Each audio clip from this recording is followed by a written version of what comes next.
All right, so we're here in East Sacramento, one of my favorite neighborhoods in all of Northern California. This is an area called the Fab 40s. Most of these homes were built in the 1920s. Beautiful architecture, big old growth trees. I mean, this is really cool.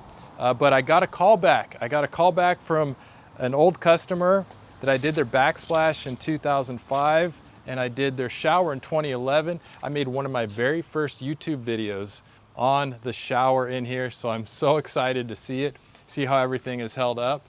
But let's go talk to Scott and Elizabeth and see what else they got going on for us.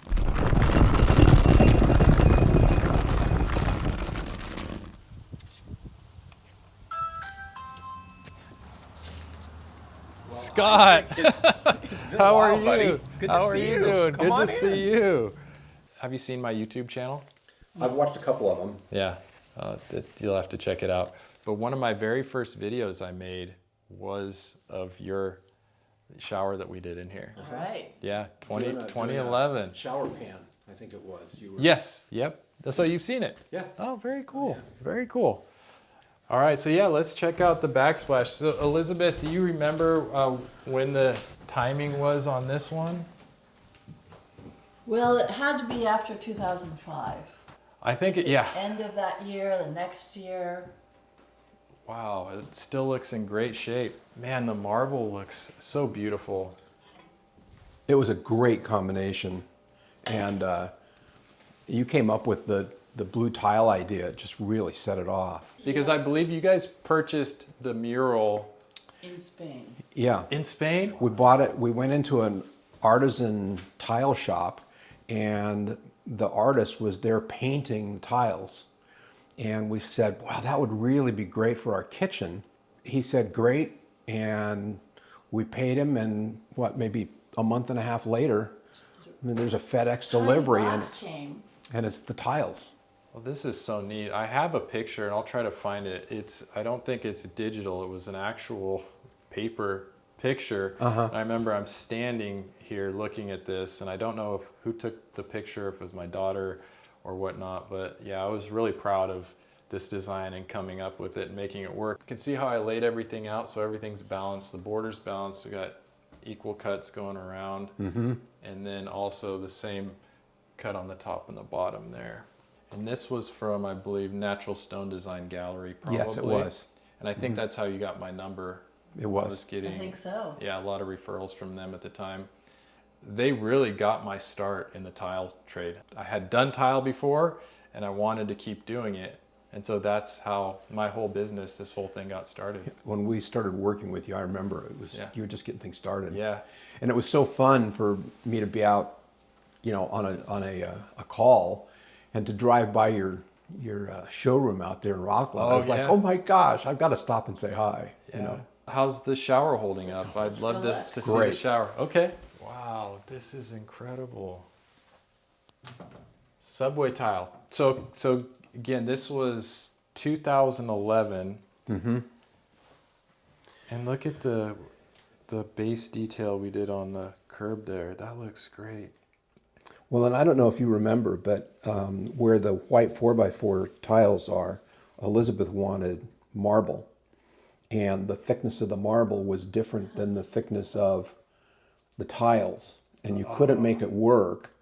But you said, if we put the whites around, then you would do Carrara marble baseboards. And we have had more people go, oh my gosh, look at those baseboards. Yeah. Well, it started because I wanted this. My grandfather owned a hotel in Illinois, and I remember the Carrara marble threshold being between the bedroom and the bathroom. So I was like, for some reason I had to have that. Oh yeah, the little step up there. Yeah, so they call those Hollywoods. I have a friend who's in Philadelphia, and they still use those on every bathroom they do. Oh, do they believe really? It or not. Yeah, he goes, oh, you guys don't have Hollywoods in your floors? I go, what's a Hollywood? He goes, oh, it's the threshold piece that goes there. His name's Derek Simon. He's in Philly, great Philadelphian, very cool installer. But yeah, he said they use those all the time. And I remember this floor. So these floors that were built in the 1920s, they didn't have thin set tile applications like we have now. Everything was a thick mortar bed. So what they would recess the floors 2 inches to allow for a mortar bed to go in and the tile to be wet set directly onto that thick bed of mortar. So I remember when we tore this out, there's a 2-inch recess, so I was able to float this floor and get it perfectly flat. That's one of the really nice features about these old homes, is that we can float the floors. We have had more people that come to visit, and this is the kind of the guest bathroom, or if we're having a party, this is the bathroom that most people use. And they all come out going, oh my gosh, that bathroom. This is incredible. So we used same thing, kind of old school techniques in this shower. We did the mortar shower pan, which I made the video on, and I'll put a reference, a link, so people can see that. But for me to look back on it, it's pretty cool because it's such bad production quality of the video. I think it was done on an iPhone. Probably, did they even have iPhones then? 2011? Yeah, I think so. Yeah, the very earliest versions. Yeah. And I think I had a little editing app, and the editing's terrible, but it was me and Mark Hull. Mark Hull was my helper at the time. And Mark Hull helped me for about 4 years. Great worker. And now he's still in the trade, but I remember the time with him doing this, and then we floated the walls. We did the 1-coat float so that everything is plumb and straight and is held up very well. So this looks incredible. Gives me so much just fulfillment to come and see the old work that I've done. Well, you know, it was quite the evolution, because when we hired you, there was a sunken tub. Yeah, there was a tub here. And right? all we were going to do was put new tile around the top of it. Yep. And we're like, what do you mean, what's the problem? Send pictures. No, I think you gotta see it. Yeah. You need to see this. Yeah. Yeah, so we switched gears and put a shower in here. Well, we have another one we want you to do this to. Really? Upstairs. Yeah, I would love that. So let's go check out. Let's see what you want to do. Nobody uses anymore because they'd rather stay all night up here and go downstairs to that shower.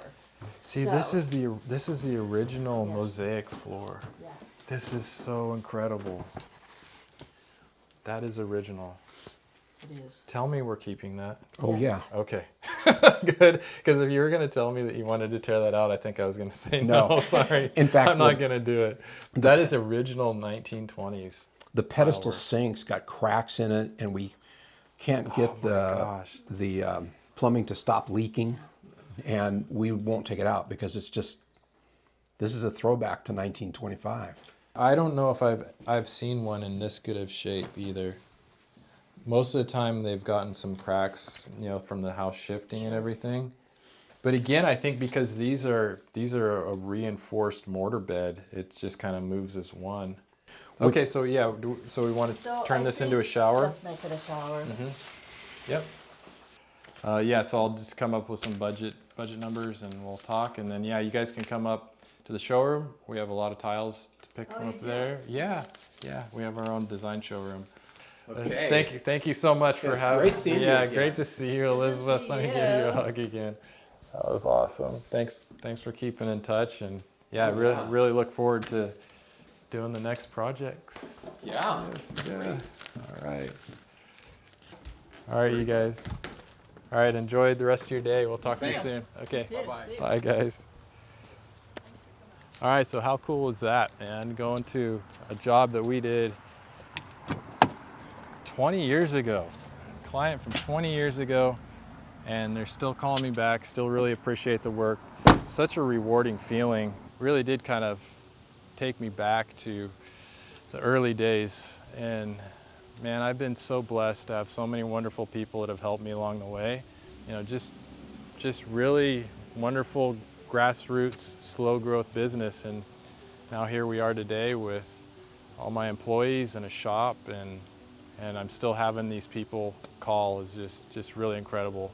Hard to explain how good that feels, to feel the appreciation, to know that all my hard work during those times kind of paid off. That was a time in my life when I was working 6-7 days a week, just really grinding. Me and Mark Cole, I think at the time, were He was the only person I had on my staff.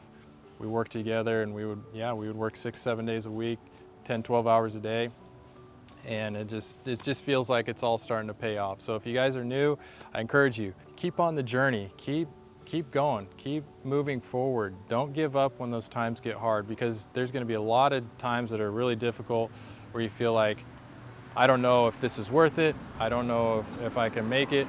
But if my experience is an indicator, you just keep doing the next right thing, and more opportunities start to present themselves. And don't be afraid to take a little risk now and again, because any change is uncomfortable, and going from just me and my helper to what I have now took a lot of steps in faith to be like, okay, I think this is going to work.